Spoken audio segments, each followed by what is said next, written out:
Iran Israel యుద్ధం కారణంగా gas కొరత అనే గందరగోళంలో కేంద్ర ప్రభుత్వం కీలక నిర్ణయం తీసుకుంది. పెట్రోలియం శాఖ ఆధ్వర్యంలో రాష్ట్రాలకు కమర్షియల్ సరఫరాను 20% పెంచుతూ తాజా ఆదేశాలు జారీ చేసింది. ఈ నిర్ణయం ద్వారా ముఖ్యంగా హోటళ్లు, రెస్టారెంట్లు, చిన్న వ్యాపారాలపై ఉన్న ఒత్తిడిని తగ్గించడమే లక్ష్యంగా ఉంది. కేంద్ర ప్రభుత్వం అన్ని రాష్ట్ర ప్రభుత్వాలకు లేఖ రాస్తూ కమర్షియల్ గ్యాస్ సరఫరా ఎటువంటి అంతరాయం లేకుండా కొనసాగించేందుకు చర్యలు తీసుకోవాలని స్పష్టం చేసింది. తెలంగాణ సర్కార్ సరికొత్త స్కీమ్ ఆటో డ్రైవర్లకు ఇక ఇంధన ఖర్చు ఉండదు. ఇరాన్ ఇజ్రాయెల్ యుద్ధం కారణంగా ఎల్పీజీ కొరత అనే గందరగోళంలో కేంద్ర ప్రభుత్వం కీలక నిర్ణయం తీసుకుంది. పెట్రోలియం శాఖ ఆధ్వర్యంలో రాష్ట్రాలకు కమర్షియల్ ఎల్పీజీ సరఫరాను 20% పెంచుతూ తాజా ఆదేశాలు జారీ చేస్తుంది. ఈ నిర్ణయం ద్వారా ముఖ్యంగా హోటళ్లు, రెస్టారెంట్లు, చిన్న వ్యాపారాలపై ఉన్న ఒత్తిడిని తగ్గించడమే లక్ష్యంగా ఉంది. కేంద్ర ప్రభుత్వం అన్ని రాష్ట్ర ప్రభుత్వాలకు లేఖ రాస్తూ కమర్షియల్ గ్యాస్ సరఫరా ఎటువంటి అంతరాయం లేకుండా కొనసాగించేందుకు చర్యలు తీసుకోవాలని స్పష్టం చేసింది. ముఖ్యంగా పట్టణ ప్రాంతాల్లో పనిచేస్తున్న రెస్టారెంట్లు, హోటళ్లు, దాబాలు వంటి వ్యాపార సంస్థలకు నిరంతరంగా ఎల్పీజీ అందేలా చూడాలని సూచించింది. గ్యాస్ కొరత కారణంగా వ్యాపారాలు నిలిచిపోకుండా ముందస్తు చర్యలు తీసుకోవాలని కూడా కేంద్రం పేర్కొంది.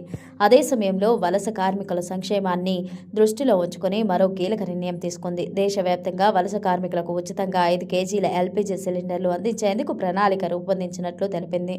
ఇది తక్కువ ఆదాయం గల కుటుంబాలకు గ్యాస్ ఖర్చు భారాన్ని తగ్గించడంలో సహాయపడనుంది. ఇటీవల కాలంలో గ్యాస్ వినియోగం పెరుగుతుండడం, సరఫరా గొలుసులో చోటు చేసుకుంటున్న సమస్యలను, అలాగే వ్యాపార రంగం నుంచి వస్తున్న డిమాండ్ పెరగడం వంటి అంశాల నేపథ్యంలో ఈ నిర్ణయం తీసుకున్నట్లు అధికారులు తెలిపారు. సరఫరా పెంపుతో మార్కెట్లో స్థిరత్వం వస్తోందని, ధరలపై ఒత్తిడి తగ్గే అవకాశం ఉందని భావిస్తున్నారు. తెలంగాణ రాష్ట్ర రైతాంగం ఎప్పుడెప్పుడా అని ఎదురు చూస్తున్న యాసంగి రైతు భరోసా నిధులను విడుదల చేసే సమయం రాని వచ్చేసింది. మార్చి 22వ తేదీన సీఎం రేవంత్ రెడ్డి సిద్దిపేట జిల్లా నర్మేటలో జరిగే కార్యక్రమంలో ఈ రైతు బంధు నిధులను విడుదల చేయనున్నారు. తెలంగాణ ప్రభుత్వం రైతు భరోసా పథకం కింద ప్రతి ఏటా 2 విడతల్లో ఎకరాకు 6,000 చొప్పున నిధులు విడుదల చేస్తున్న విషయం తెలిసిందే. అయితే రబీ సీజన్ కు సంబంధించి జనవరిలో రైతు భరోసా నిధులు రైతుల బ్యాంకు ఖాతాల్లో వేస్తామని ప్రభుత్వం చెప్పినప్పటికీ ఎన్నికల కారణంగా ఆలస్యమైంది. దీంతో ఆదివారం రైతుల అకౌంట్లో జమ చేయనున్నారు. రైతుల కోసం పథకాన్ని గత బీఆర్ఎస్ ప్రభుత్వం 2018లో రైతు బంధు పేరుతో ఈ పథకాన్ని ప్రవేశపెట్టింది. అప్పుడు కాంగ్రెస్ ప్రభుత్వం వచ్చాక రైతు బంధు పథకాన్ని రైతు భరోసాగా మార్చింది. రైతు భరోసా కింద రైతులకు ఏడాదికి ఎకరానికి 12,000 చొప్పున పెట్టుబడి సాయం అందిస్తోంది. రైతు భరోసా పథకం ముఖ్య ఉద్దేశం వ్యవసాయంలో రైతులకు ఆర్థికంగా సాయం అందించడం. ముఖ్యమంత్రి రేవంత్ రెడ్డి ఈ పర్యటనలో భాగంగా మొదటి విడత నిధులను అధికారికంగా విడుదల చేస్తారు. ఇందుకోసం అధికారులు ఇప్పటికే అన్ని ఏర్పాట్లు పూర్తి చేశారు. మొదటి విడతలో భాగంగా ఎకరం వరకు వ్యవసాయ భూమి ఉన్న 70 లక్షల రైతుల ఖాతాల్లో 3,590 కోట్ల నగదు జమ కానుంది. అలాగే 20 రోజుల అనంతరం రెండో విడతలో 2,650 కోట్లు, ఏప్రిల్ నెలాఖరున మూడవ విడత నిధులు 9,000 కోట్లు నేరుగా రైతుల ఖాతాల్లో జమ చేయనున్నారు. గత ప్రభుత్వం అందించిన రైతు బంధు స్థానంలో పెంచిన పెట్టుబడి సాయంతో రైతు భరోసాను అమలు చేస్తామని కాంగ్రెస్ ప్రభుత్వం ప్రకటించిన విషయం తెలిసిందే. బీఆర్ఎస్ పోరాట ఫలితంగానే ఇవాళ రాష్ట్రంలో మొక్కజొన్న కొనుగోలు కేంద్రాలను ప్రభుత్వం ఏర్పాటు చేస్తుందని మాజీ మంత్రి సిద్దిపేట ఎమ్మెల్యే హరీష్ రావు అన్నారు. అసెంబ్లీలో తాము గట్టిగా ఒత్తిడి చేయడం వల్లే కాంగ్రెస్ ప్రభుత్వం దిగివచ్చిందన్నారు. సిద్దిపేట వ్యవసాయ మార్కెట్ యార్డులో మొక్కజొన్న పొద్దుతిరుగుడు కొనుగోలు కేంద్రాలను ఆయన ప్రారంభించారు. అనంతరం మీడియాతో మాట్లాడుతూ ప్రభుత్వ నిర్లక్ష్య వైఖరిని ఎండగట్టారు. బీఆర్ఎస్ పోరాట ఫలితంగానే ఇవాళ రాష్ట్రంలో మొక్కజొన్న కొనుగోలు కేంద్రాలను ప్రభుత్వం ఏర్పాటు చేస్తుందని మాజీ మంత్రి సిద్దిపేట ఎమ్మెల్యే హరీష్ రావు అన్నారు. అసెంబ్లీలో తాము గట్టిగా ఒత్తిడి చేయడం వల్లే కాంగ్రెస్ ప్రభుత్వం దిగివచ్చిందన్నారు. సిద్దిపేట వ్యవసాయ మార్కెట్ యార్డులో మొక్కజొన్న పొద్దుతిరుగుడు కొనుగోలు కేంద్రాలను ఆయన ప్రారంభించారు. అనంతరం మీడియాతో మాట్లాడుతూ ప్రభుత్వ నిర్లక్ష్య వైఖరిని ఎండగట్టారు. రాష్ట్రంలో దాదాపు 10 లక్షల ఎకరాల్లో రైతులు మొక్కజొన్న సాగు చేశారని, క్వింటాలకు 2,400 మద్దతు ధర ఉంటే ప్రభుత్వం కొనుగోలు కేంద్రాలు తెరవకపోవడంతో నిన్నటి దాకా రైతులు బయట దళారులకు 1,600 నుంచి 1,700కు అమ్ముకునే తీవ్రంగా నష్టపోయారన్నారు. ప్రభుత్వం ముందే ఈ కేంద్రాలను ప్రారంభించి ఉంటే రైతులందరికీ మేలు జరిగేది. ప్రభుత్వ నిర్లక్ష్యం వల్ల ఇప్పటికే 20 నుంచి 25% మొక్కజొన్న దళారుల చేతుల్లోకి వెళ్లిపోయింది. ఇప్పటికైనా రైతులు ఈ కొనుగోలు కేంద్రాలను సద్వినియోగం చేసుకుని మద్దతు ధర పొందాలి. మన ప్రాంతంలో సన్ఫ్లవర్ కూడా బాగా సాగు చేస్తున్నారు. దానికి కూడా ఈ రోజు కొనుగోలు కేంద్రం ప్రారంభించాం. సన్ఫ్లవర్ కు క్వింటాలకు 7,721 మద్దతు ధర ఉంది. రైతులు దీన్ని సద్వినియోగం చేసుకుని మంచి ఆదాయం పొందాలి. సన్ఫ్లవర్ తక్కువ కాలంలో పూర్తయి పంట దీనివల్ల అధిక ఆదాయంతో పాటు మంచి దిగుబడి కూడా వస్తోంది. పంట మార్పిడికి కూడా ఇది ఎంతో ఉపయోగకరం. రాబోయే రోజుల్లో దీన్ని ఇంకా ఎక్కువ విస్తీర్ణంలో సాగు చేయాలని రైతులకు పిలుపునిస్తున్నా. ఈ యాసంగిలో మన సిద్దిపేట ప్రాంతంలో ఇంత మంచి దిగుబడి వస్తుంటే, ఈ స్థాయిలో పంటలు పండుతున్నాయంటే దానికి ఏకైక కారణం కాళేశ్వరం ప్రాజెక్టే. ఒకప్పుడు సిద్దిపేట నియోజకవర్గంలో యాసంగి సాగు కేవలం 8,000 ఎకరాలు మాత్రమే ఉండేది. కానీ ఇవాళ కాళేశ్వరం జలాల పుణ్యమా అని అది 10 పెరిగి ఏకంగా 80,000 ఎకరాల్లో యాసంగి సాగు జరుగుతోంది. 2005 సంవత్సరంలో కరువు వచ్చిన పరిస్థితులు నాకు ఇంకా బాగా గుర్తున్నాయి. తాగడానికి నీళ్లు లేక, పశువులు గడ్డి లేక అల్లాడిపోయాం. పశువులను బతికించుకోవడానికి చిన్న కోడూరు, రాజగోపాల్పేట, నంగనూరు పశుగ్రాస కేంద్రాలు పెట్టి ఆంధ్ర నుంచి 40 లక్షల మెట్రిక్ టన్నుల గడ్డి తెచ్చి రైతులకు సప్లై చేశాం. కానీ కాళేశ్వరం ప్రాజెక్టు వచ్చాక సిద్దిపేట దరిదాపుల్లో కరువు అనే మాటే లేదు. రైతులు ఎవరూ దళాలను నమ్మి మోసపోవద్దు. కొనుగోలు కేంద్రాల ద్వారానే తమ పంటను అమ్ముకొని ప్రభుత్వ మద్దతు ధరను పూర్తి స్థాయిలో పొందాలంటూ సూచించారు హరీష్ రావు. మొన్న అసెంబ్లీలో మొక్కల కొనుగోలు కేంద్రాలు వెంటనే ప్రారంభించాలని మేము చేసిన ఒత్తిడితో ఈరోజు రాష్ట్ర వ్యాప్తంగా మొక్కల కొనుగోలు కేంద్రాలు ప్రారంభం చేసుకోవడం జరుగుతూ ఉంది. ముఖ్యంగా రాష్ట్రంలో దాదాపు 10 లక్షల ఎకరాల్లో మొక్కజొన్న సాగు చేసుకుంటా ఉన్నారు. నిన్నటిదాకా మార్కెట్లో రైతులకు 1,700 రూపాయలు కూడా ఒక క్వింటాల్కు రానటువంటి పరిస్థితి ఉంది. రైతులు బాగా నష్టపోతా ఉన్నారు. 2,400 మద్దతు ధర ఉంటే 16,000-1700కే మొక్కలు అమ్ముకుంటా ఉన్నారు. ఈ పరిస్థితుల్లో రైతులు నష్టపోవద్దు, వెంటనే కొనుగోలు కేంద్రాలు స్టార్ట్ చేయాలని మన అసెంబ్లీలో గట్టిగా ఒత్తిడి చేయడం జరిగింది. ప్రభుత్వం దిగొచ్చి ఇలా రాష్ట్ర వ్యాప్తంగా కొనుగోలు కేంద్రాలు చేయడం జరిగింది. అయితే ఇప్పటికే కొంత ఒక 20-25% మొక్కలు వెళ్ళిపోయినాయి, దళారుల చేతిలోకి వెళ్ళిపోయినాయి. ముందే స్టార్ట్ చేసి ఉంటే రైతులందరికీ మేలు జరిగి ఉండేది. సో రైతు సోదరులందరినీ కూడా విజ్ఞప్తి చేస్తా ఉన్నాం, ఈ కొనుగోలు కేంద్రాలను సద్వినియోగం చేసుకోండి, మద్దతు ధర పొందండి అని చెప్పి రైతులకు పిలుపునిస్తా ఉన్నాం. అదేవిధంగా సన్ఫ్లవర్ కూడా మన ప్రాంతంలో బాగా సాగు చేస్తా ఉన్నారు. సన్ఫ్లవర్ కొనుగోలు కేంద్రం కూడా ఈరోజు ప్రారంభించడం జరిగింది. సన్ఫ్లవర్ కు 7,721 రూపాయలు మద్దతు ధర ఉంది, 7,721. సన్ఫ్లవర్ రైతులు కూడా మరి ఈ కొనుగోలు కేంద్రాలు సద్వినియోగం చేసుకుని మంచి ఆదాయాన్ని పొందాలని చెప్పి కూడా రైతులకు పిలుపునిస్తా ఉన్నారు. సన్ఫ్లవర్ షార్ట్ క్రాప్, అధిక ఆదాయం వస్తుంది, మంచి మేలు జరుగుతూ ఉంది, మంచి దిగుబడి కూడా వస్తూ ఉంది. మన ప్రాంతంలో ఇంకా ఎక్కువ సాగు చేయండి. రాబోయే రోజుల్లో పంట మార్పిడిగా ఉపయోగపడుతుంది, మంచి ధర కూడా ఉంది. మద్దతు ధర 7,721 రూపాయలు ఉంది కనుక తొందరగా కూడా అయిపోతుంది. షార్ట్ డ్యూరేషన్ క్రాప్, దీని ఇంకా ఎక్కువ సాగు చేయాలని చెప్పి కూడా ఈ సందర్భంగా రైతు సోదరులకు పిలుపునిస్తా ఉన్నాం.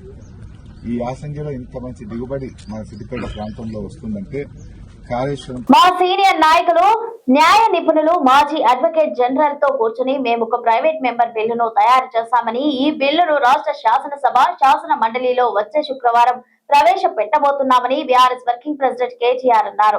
6 గ్యారెంటీలకు చట్టబద్ధత కల్పిస్తూ వెంటనే దీన్ని ఆమోదించాలని కోరుతూ మేము ఈ బిల్లును ప్రవేశపెట్టబోతున్నామన్నారు. మా సీనియర్ నాయకులు, న్యాయ నిపుణులు, మాజీ అడ్వకేట్ జనరల్ తో కూర్చొని మేము ఒక ప్రైవేట్ మెంబర్ బిల్లును తయారు చేశామని, బిల్లును రాష్ట్ర శాసనసభ మండలిలో వచ్చే శుక్రవారం ప్రవేశపెట్టబోతున్నామని బీఆర్ఎస్ వర్కింగ్ ప్రెసిడెంట్ కేటీఆర్ తెలిపారు. 6 గ్యారెంటీలకు చట్టబద్ధత కల్పిస్తూ వెంటనే దీన్ని ఆమోదించాలని కోరుతూ మేము బిల్లును ప్రవేశపెట్టబోతున్నామన్నారు. తెలంగాణ భవన్ లో ఏర్పాటు చేసిన మీడియా సమావేశంలో కేటీఆర్ మాట్లాడారు. 6 గ్యారెంటీలకు చట్టబద్ధత కల్పిస్తే ఏం జరుగుతోందని కొంతమందికి అనుమానం ఉండొచ్చు.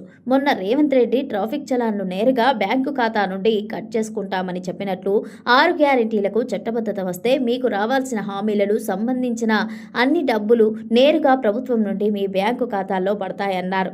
మీకు కూడా 2,500 కోసం ఎదురు చూసే అవసరం ఉండదు.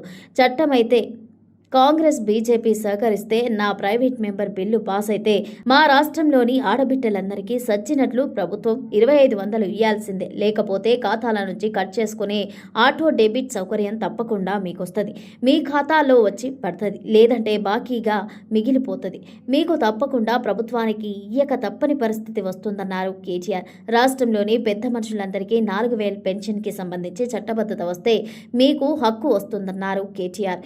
ఈ హక్కుతో మీరు కోర్టుకు పోయి చట్టం ఉంది, వీళ్ళు ఇస్తలేరంటే కోర్టు మొట్టికాయలు వేసి గవర్నమెంట్తో మెత్తితో సహా కట్టించేస్తుంది. అది మీకు లభ్యమయ్యేదా అన్నారు. రైతులకు హక్కు వస్తుంది. 6 గ్యారెంటీల చట్టం అయితే రైతులకు హక్కు వస్తుంది. మాకు 15,000 అన్నాడు, ఇస్తలేడు. ఇప్పటికే 3 సార్లు రైతు బంధు ఎగ్గొట్టిండు అని మీరు కోర్టుకు పోతే కోర్టు మొట్టికాయలు వేసి గవర్నమెంట్తోని మీకు పైసలు ఇప్పిస్తుంది. రాష్ట్రంలోని విద్యార్థులకు లాభమైతుంది. 5 లక్షల మంది విద్యార్థులకు విద్యా భరోసా కార్డు ఇయ్యక తప్పని పరిస్థితి గవర్నమెంట్కు ఏర్పడుతుంది. అందుకే మేము మీ తరఫున ఈ బిల్లు పెడుతున్నాం. మీరు దరఖాస్తులు ఇవ్వాల్సిన అవసరం ఉండదు, దండాలు పెట్టాల్సిన పని లేదు, అయ్యా అప్ప అని ఎవరిని బతిమాలుకోవాల్సిన అవసరం కూడా ఉండదు. ఎట్లయితే ప్రభుత్వ ఉద్యోగులకు ప్రభుత్వం విధిగా జీతాలు ఇస్తుందో చట్టం చేస్తే అట్లాగే 4,000 పెన్షన్ మీకు, 2,500 మహిళలకు, 15,000 రైతులకు, 5 లక్షల విద్యా భరోసా కార్డు విద్యార్థులకు వస్తుంది. చట్ట ఉద్దేశం ఇదని స్పష్టం చేశారు కేటీఆర్. ఏమొస్తుంది చట్టం అయితే ఏం జరుగుతుంది? కొంతమందికి అనుమానం ఉండొచ్చు, అసలు ఈ చట్టం ఏంది, ఏం మాట్లాడుతున్నాడు ఈయన అని. చట్టం అయితే అడ్వాంటేజ్ ఏంటంటే ఈ రాష్ట్రంలోని ఆడబిడ్డలకి, మన ముఖ్యమంత్రి గారు మాట్లాడారు కదా, మీరు చూసింటారు. ట్రాఫిక్ చలాన్లు అవసరమైతే ఎవరైతే ఆ చలాన్ పడుతుందో వాళ్ళ ఖాతాను డైరెక్ట్గా బ్యాంకులకి వెళ్ళి కట్ చేయాలి అని ముఖ్యమంత్రి గారు మాట్లాడారు. చట్టం అయితే ఏమవుతుందంటే మీకు కూడా సవలతు వస్తుంది. మీకు కూడా 2,500 ఎదురు చూసి అక్కడ ఉండదు. చట్టం అయితే నా ప్రైవేట్ మెంబర్ బిల్లు పాస్ అయితే, కాంగ్రెస్ బీజేపీ సహకరిస్తే బిల్లు పాస్ అయితే ఏం జరుగుతుందంటే మా రాష్ట్రంలోని ఆడబిడ్డలందరికీ సచ్చినట్టు గవర్నమెంట్ 2,500 ఇవ్వాల్సిందే, లేకపోతే డైరెక్ట్గా ఖాతాలకు వెళ్ళి కట్ చేసుకునే ఆటో డెబిట్ సౌకర్యం తప్పకుండా మీకు వస్తుంది. మీ ఖాతాల్లో వచ్చి పడుతుంది, లేదంటే బాకీగా మిగిలిపోతుంది. మీకు తప్పకుండా ప్రభుత్వానికి ఇయ్యక తప్పని పరిస్థితి వస్తుంది. రాష్ట్రంలోని పెద్ద మనుషులందరికీ 4,000 పెన్షన్కి సంబంధించి చట్టబద్ధత వస్తే మీకు హక్కు వస్తుంది. ఆ హక్కుతో మీరు కోర్టుకు పోయి ఇగో చట్టం ఉంది వీళ్ళు ఇస్తలేరు అంటే కోర్టు మొట్టికాయలేసి గవర్నమెంట్తో మిత్తితో సహా మీకు కట్టించిస్తుంది. అవు గది లాభం అయ్యేది. రైతులకు హక్కు వస్తుంది. 6 గ్యారెంటీల చట్టం అయితే హక్కు వస్తుంది. ఎట్లా హక్కు? మాకు 15,000 అన్నాడు, ఇస్తలేడు, ఇప్పటికే 3 సార్లు ఎగ్గొట్టిండు రైతు బంధు అని మీరు కోర్టుకు పోతే కోర్టు మొట్టికాయలేసి గవర్నమెంట్తోని ఖచ్చితంగా మీకు పైసలు ఇప్పిస్తుంది. రాష్ట్రంలోని విద్యార్థులకు లాభం అవుతుంది.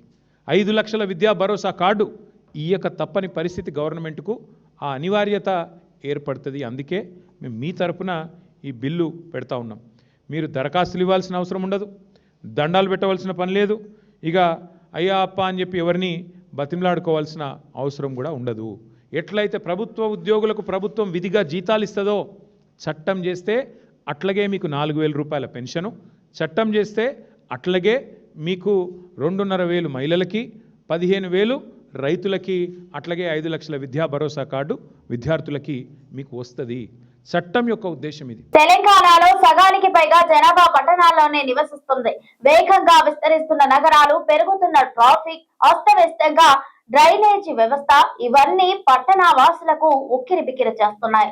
ఈ తరుణంలో పురపాలక పట్టణాభివృద్ధి శాఖకు భారీగా నిధులు కేటాయించి ఊరటనిచ్చింది పోయి కాంగ్రెస్ ప్రభుత్వం కేవలం నామమాత్రపు పెంపుతో మమా అనిపించింది. ప్రభుత్వానికి పట్టణాభివృద్ధిపై అసలు చిత్తశుద్ధి ఉందా అని పట్టణ వాసులు నిలదీస్తున్నారు.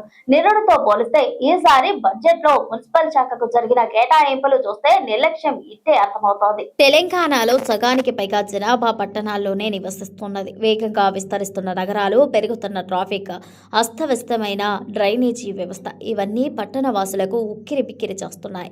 ఈ తరుణంలో పురపాలక పట్టణాభివృద్ధి శాఖకు భారీగా నిధులు కేటాయించి ఊరటనివ్వాల్సింది పోయి కాంగ్రెస్ ప్రభుత్వం కేవలం నామమాత్రపు పెంపుతో మమా అనిపించింది. ప్రభుత్వానికి పట్టణాభివృద్ధిపై అసలు చిత్తశుద్ధి ఉండదా అని పట్టణవాసులు నిలదీస్తున్నారు. నిరుడితో పోలిస్తే ఈసారి బడ్జెట్లో మున్సిపల్ శాఖకు జరిగిన కేటాయింపులు చూస్తే నిర్లక్ష్యం ఇట్టే అర్థమవుతోంది.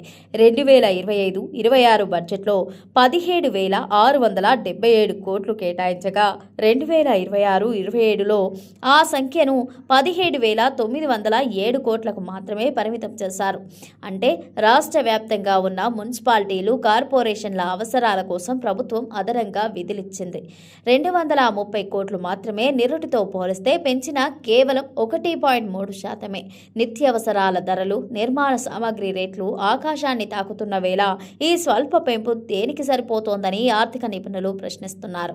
గత ప్రభుత్వ హయాంలో ఉన్న వృద్ధి వేగం ప్రస్తుత పాలనలో మందగించినట్టు స్పష్టమవుతోంది. కాదన్నారు. మూసీ ప్రక్షాళన, మెట్రో 2వ దశ, ఫ్యూచర్ సిటీ అంటూ గొప్పలు చెబుతున్న ప్రభుత్వం బడ్జెట్ కేటాయింపుల వద్దకు వచ్చేసరికి మొండి చేయి చూపుతుందని, హైదరాబాద్ ట్రాఫిక్ సమస్యలు పరిష్కరించేందుకు కొత్త ఫ్లైఓవర్లు, అండర్ పాస్ల నిర్మాణానికి ఈ నిధులు ఏమాత్రం చాలవంటూ స్పష్టమవుతోంది. ఇది వాటి బులెటిన్. మరో బులెటిన్ తో మళ్ళీ కలుద్దాం. Stay tune to S24 news.